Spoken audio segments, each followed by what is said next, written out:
Recently, I read a book that I've talked to you already about on this channel. The book is called "Love Yourself Like Your Life Depends on It" by Kamal Ravikant, and I really think that it is a major book. And one of the reasons that I think that it touched me so profoundly, I created this channel, The Uninvisible Woman, following a breakup that really kind of devastated me. And I found myself alone and retired and aging and questioning everything about myself and not really knowing which way to turn. I have done a lot of things to be able to get myself out of that feeling and back into life as I used to know it, and even better than that. But when I read this book, it really struck home.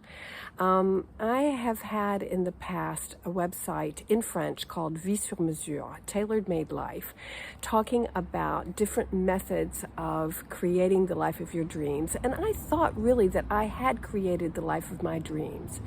But you know, life doesn't just stay stable like that. Life changes, things change, and it's the way that you react to this change and you take it and run with it that changes everything.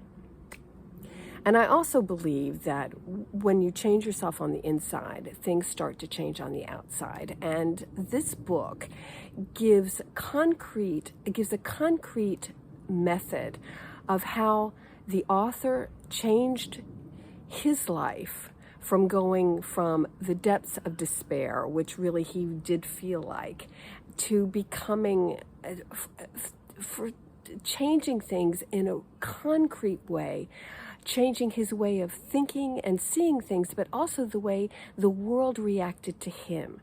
And so I found it fascinating. So this is my take on and my review of the book. So the first thing he says to do is to forgive yourself.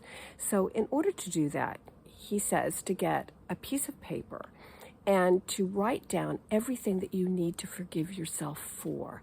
This can go way back to even when you were a child, every little petty, small thing to very, very big things, errors that you committed in your personal life, in your business life, in your childhood, towards your friends. Because you know, if you can't forgive yourself, how can you love yourself?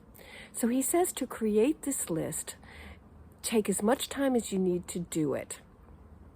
Read back over it, read it out loud, really feel it, and then get rid of it.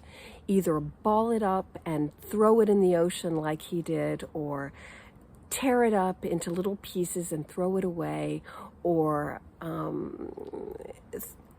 burn it. Whatever is your method of getting rid of it, get rid of it, to be able to get rid of this feeling of guilt and forgive, and you have to forgive yourself. Now, this is not something that is static. This is not a one-time done thing. This is something that you can do every month, for example. The first of every month, sit down and write about everything that you need to forgive yourself for, because there will always be things that you will need to forgive yourself for. So that is the basis. The next thing he talks about is he didn't know how to love himself, so he just started it. And kind of out of desperation. So he started saying to himself, I love myself, I love myself.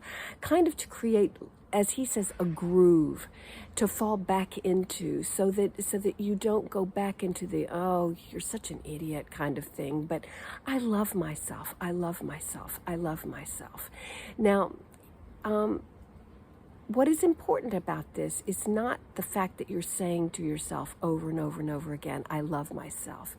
It's also because you are trying to create a feeling within yourself of really loving yourself. So you have to, once you first start going, I love myself, I love myself, I love myself, you don't feel that really.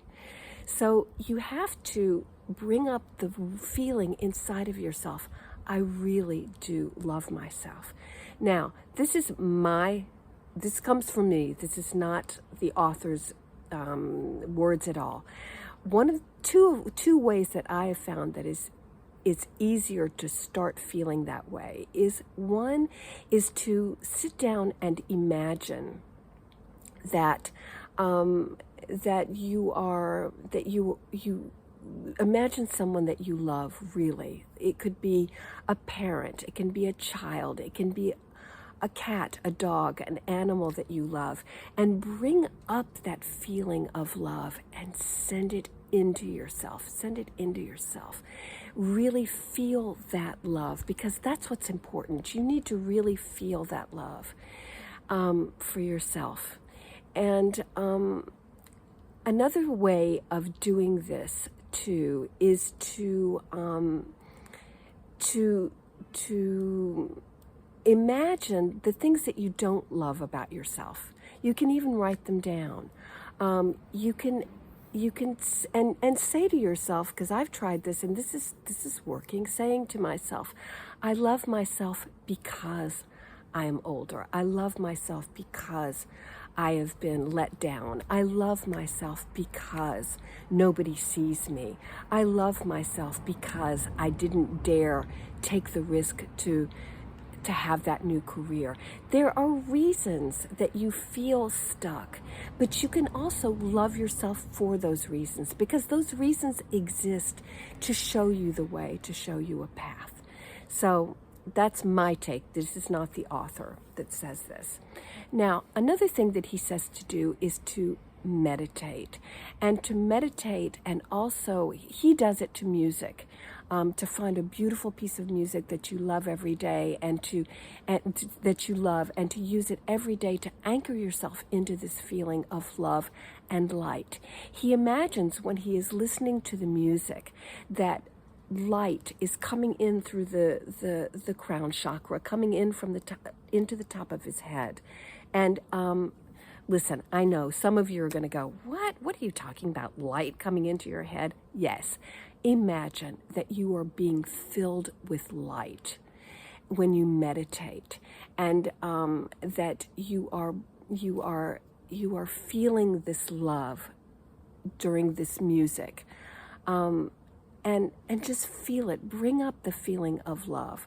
Another thing that he says to do is several times during the day is to take 10 deep breaths, and when you take these breaths, breathe in this light. This light, you can imagine that it is repairing you, that it is completing you, that is making you feel whole and wonderful and loved again and again. Bring it in, and if you want to, when you bring in the light, breathe out anything that is bothering you. Or you don't even have to do that. You can just breathe in the light, breathe out the light. Breathe in the love, breathe out the love, to create this feeling of flow. Okay? And the third or fourth thing that he says to do is to look at yourself in the mirror every time, in the morning, in the afternoon, in the evening, anytime you pass by a mirror. Look at yourself in the mirror, in the eyes, and say to yourself, I love myself. I love myself. I really love myself. Imagine that when you look into those eyes, that's what another person sees when you really love them. The author says that, and that's really true. The eyes are the mirror of the soul. So go look into your eyes directly and say to yourself, I love myself. I love myself. Now, another thing that Kamal Ravikant talks about in his book, and I found this to be so helpful, is the question, what would I do if I really loved myself? And you can ask yourself this question for everything. You can ask yourself this question before you eat. If I really loved myself, would I eat that? If I really loved myself, what would I do? What decision would I make? Would I go to the gym, or would I not go to the gym today? And listen really to what that person who really loved himself would do. It makes a world of difference in the way you make decisions. It really does. It's helped me in a decision that I've had to make, and I'm not going to talk about it yet because not everybody knows about it, but it really has helped. It has helped me to make decisions. So anyway, this is my review of the book, Love Yourself Like Your Life Depends on It. I think it is a life-changing book. And if you apply these methods, and don't stop. It's not like a one-time done deal. You have to continue to see results. He says he saw results within a month.